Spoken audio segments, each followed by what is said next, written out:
This is the video to learn how to insert page border in Microsoft Word document like this. So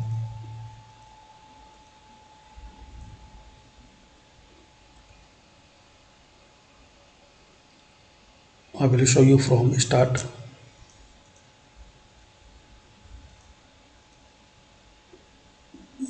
design, page border and select any style. Here you can select any color and click on OK. Here you can change the size like this.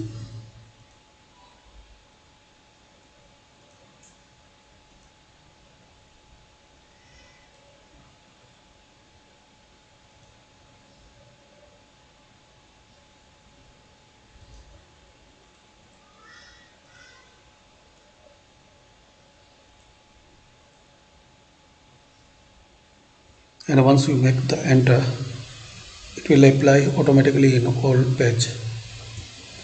That's it. Thanks for watching.